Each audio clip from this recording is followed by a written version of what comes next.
गुरु कृपा की तरफ से और हम सब लोगों की तरफ से स्वागत। Thank you sir. Ashwini Kumar ji, ये आप फौज में तो भर्ती हो गए, एक फौजी हो इसीलिए तो इस इंस्टीट्यूट में दाखिल हो, ये तो जाहिर है। लेकिन ये आपकी जिंदगी की शुरुआत कैसे हो गई और आप कहाँ से हो, कहाँ भर्ती हो गए, कौन सी बटालियन में थे? थोड़ा सा आपकी पहचान के बारे में हमें सबको थोड़ा सा मालूमात कीजिए। जी, मेरा नाम अश्विनी कुमार है। मैं 200 BSF से हूँ और मैं 2000 में भर्ती हुआ था। उसके बाद मेरी फर्स्ट पोस्टिंग जो थी वो CI रोल रजौरी सेक्टर में थी। अच्छा, जिसमें हमने बहुत सारे मिलिटेंट भी मारे थे उस टाइम में और हमारी यूनिट का अच्छा नाम भी हुआ था उस टाइम में, और उसके बाद हम चले गए थे। ओके, यानी कि सेंसिटिव एरिया में आपका फर्स्ट पोस्टिंग हुआ। और देखो, जम्मू एंड कश्मीर से है, प्रॉपर जम्मू एंड कश्मीर के है। फिलहाल जो हम लोग देख रहे हैं, पढ़ रहे हैं, जो कुछ भी चल रहा है, खामखा हमारे सैनिक शहीद हो रहे हैं। ये सब कुछ बंद हो जाना चाहिए। इसके बारे में मैंने 2-3 वीडियो मैंने अभी अपलोड किए है। आखिर मैं भी एक सोल्जर का बेटा हूँ, जिस पे बीतती है ना उसे ही पता चलता है। जो अगर चलता है ना वहीं पे सब कुछ समझ में आता है कि उसकी ये जो आग है इस पे कैसे झुलस जाती है पूरा परिवार, पूरी फैमिली। चलो मुड़ते हैं, ये तो हादसे होते रहेंगे, लेकिन जांबाज सैनिक कभी भी पीछे नहीं हटेंगे। उनमें से एक है हमारे अश्विनी कुमार जी। आपके भर्ती होने के बाद आपने एक सैनिक की भूमिका जरूर निभाई होगी, तो वो पहला पोस्टिंग और किसी मिलिटेंट की एक्शन में आप शामिल हो गए थे, ऐसी कोई आपकी याददाश्त होगी तो वो बताइए। जी, बहुत सारी वहाँ पे ऑपरेशनल एरिया था वो इसीलिए हमारी यूनिटों को वहाँ लगाया गया था। और उस दौरान हमने बहुत सारे मिलिटेंट भी मारे थे, और एक सरेंडर भी किया था। अच्छा, वो हमारी यूनिट में काफ़ी दिन रहा भी, और हम जब हमारे साथ घुल मिल गया और वो थोड़े दिनों बाद उसको तैयार किया गया कि आप भी ऑपरेशन के लिए जाएंगे हमारे साथ, क्योंकि BSF में सरेंडर मिलिटेंट भी भर्ती किए जाते हैं। अच्छा, तो जब उनको बोला कि आपको जॉब दी जाएगी, BSF में सर आपको भर्ती किया जाएगा और आप हमारे साथ जाइए, ऑपरेशन एरिया में जाइए।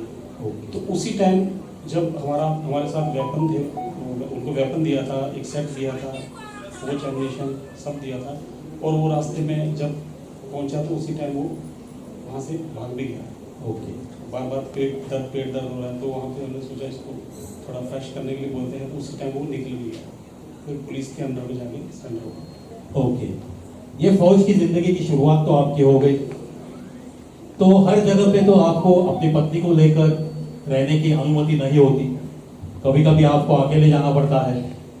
तो ये भी दौर आपका जरूर गुजरा होगा ऐसा, तो उसके बारे में अगर कुछ यादें हैं तो वो भी साझा कीजिए। उसमें तो कुछ नहीं है कि फौज में जब तक रहना है तो अकेले ही रहना है, लेकिन यहाँ मौका मिलता है वहाँ लेके जाते हैं। जैसे जम्मू में थे तो जम्मू मेरे घर के नज़दीक ही था, वहाँ लेके गए थे।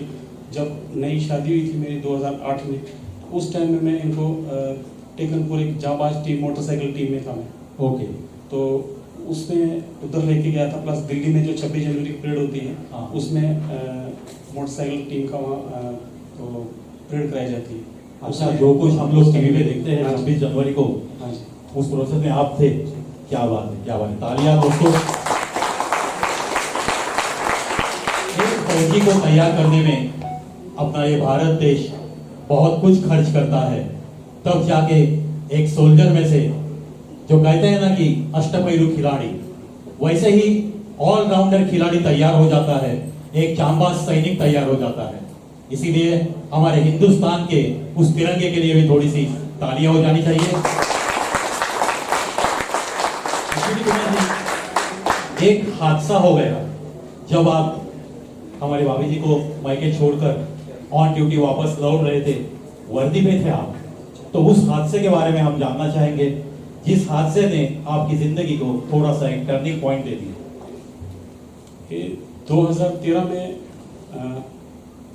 श्रीनगर में इलेक्शन थे। उस टाइम में मैं इलेक्शन ड्यूटी में मेरे को भेजा गया था। जैसे ही उस टाइम में मैं MT में था, वो मैं एज ए ड्राइवर गया था। जैसे मैं वापस आया था तो मेरे को ऑर्डर ये मिला था कि बंगाल में अभी इलेक्शन ड्यूटी है, तो आपको वहाँ जाना पड़ेगा। तो उसके बाद मैंने जो मेरे जिनकी मैं गाड़ी चलाता था, जो अफसर थे मेजर रैंक के, मैं उनसे बोला कि फैमिली अकेली यहाँ रह रही है, तो इससे अच्छा है कि मैं इनको घर छोड़ देता हूँ सर। उन्होंने मेरे को बोला कि सुबह आप इनको घर छोड़ के आप आ जाइए, ओके, छोड़ के आ जाइए। मैं जब छोड़ के वापस इनको घर छोड़ के वापस आया तो रास्ते में एक कर्व है, वहाँ पे कैंप के पास कर्व है, वहाँ से जो गाड़ी जो आती है वो दूसरे रास्ते से जाती है, बीच में नाला है, नदी है। वो जो वहाँ से सिविल ट्रक आ रहा था, मैं बाइक में था, जो सिविल ट्रक आया था वो साइड से ना जाकर वो मेरी तरफ ही सीधा आ गया और वो स्पीड में था और मेरे को वो डायरेक्ट डैश दे दिया जी। तो वो एक्सीडेंटल इंजरी हो गई हमारे अश्विनी कुमार जी को। एक जांबाज सैनिक रास्ते में उसे कोई ड्राइवर उसकी गलती की वजह से उस सोल्जर की जिंदगी पलट देता है और वो भाग के वहां से निकल जाता है। ये बड़े अफसोस की बात है। तो बाद में ऐसी इंजरी के बाद आपको अस्पताल में भर्ती कर दिया और घर पे मैसेज वगैरह दे दिया। जैसे मेरा एक्सीडेंट हुआ था, मैं गिरा था तो एक साइड में गिर गया था, तो मैं लेकिन पूरी होशावास में था और मेरा आई कार्ड था वो गिर गया था जेब से, तो मैंने आई कार्ड उठाया, जेब में डाला और प्लस मैंने मोबाइल निकाल के अपना जो मेरे एमटी हवलदार था मैं उसको कॉल किया, प्लस मैंने अपने भाई को कॉल किया था कि वैसे से मेरा एक्सीडेंट हुआ है। ये कितनी वाली बात है कि आप कॉन्शियस थे जी।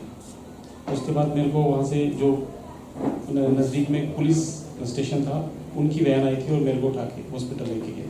अच्छा, यानी कि देखो दोस्तों, अगर इमीडिएट इनको मेडिकल एड नहीं मिलता था और थोड़ी बहुत अनकॉन्शियसनेस अगर रहती थी तो इस हादसे से और कुछ कॉम्प्लिकेशंस जरूर हो जाते थे। चलो भगवान का शुक्र है कि अश्विनी कुमार जी आज भी हमारे सामने, वैसे कहा जाए तो फिट एंड फाइन है।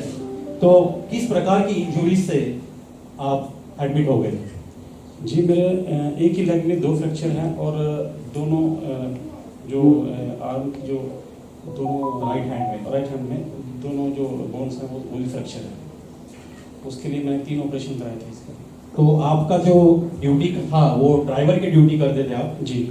जो ट्रांसपोर्टेशन करते हैं हम लोग सोल्जर का ट्रक में से, वो ट्रक चलाते थे, हेवी ड्राइविंग। तो ऐसी इंजुरीज के बाद तो एक्सीलेटर और ब्रेक लगाना मुश्किल हो जाता है। So that is disability with Ashwini Kumar ji. उसके बाद शायद आपको मैसेज मिला होगा इस इंस्टीट्यूट का और आप क्यूएमटी में आए। तो उसके बारे में आने के बाद आपको कैसा लगा? किन लोगों ने आपको थोड़ा सा सहकार्य किया और हौसला अफजाई की और एक पॉजिटिविटी जो कि हम खो बैठते हैं ऐसे हादसे के बाद और वो यहाँ आने के बाद उनको देनी पड़ती है और वही काम यहाँ बहुत अच्छी तरह से होता है। इसीलिए फिर एक बार मैं इंस्टीट्यूट का शुक्रगुजार हूँ और सारे ऐसे अधिकारियों को भी शुक्रिया अदा करता हूँ।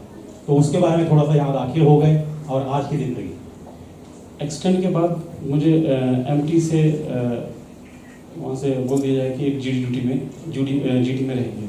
उसके बाद मेरे को ऑफिस में लगाया गया। ऑफिस में काम करते करते ये मैसेज आया था तो कि क्यूएमटीआई में एक कोर्स चलता है। तो उसी दौरान मैं ऑफिस में था, मेरे को पता चला, मैंने वो फॉर्म उसके लिए मैं वॉलंटियर था और मैंने फॉर्म भर के वहाँ पे उन्होंने मेरा फॉर्म अप्रूव कर दिया और मेरे को यहाँ पे भेज दिया गया। फिलहाल आप इलेक्ट्रिशियन का कोर्स कर रहे हैं? जी। Okay. So wish you all the best for your future life. आइंदा आपकी ज़िंदगी में ऐसा कोई भी हादसा ना हो, यही हम सबकी शुभकामनाएं रहेंगी।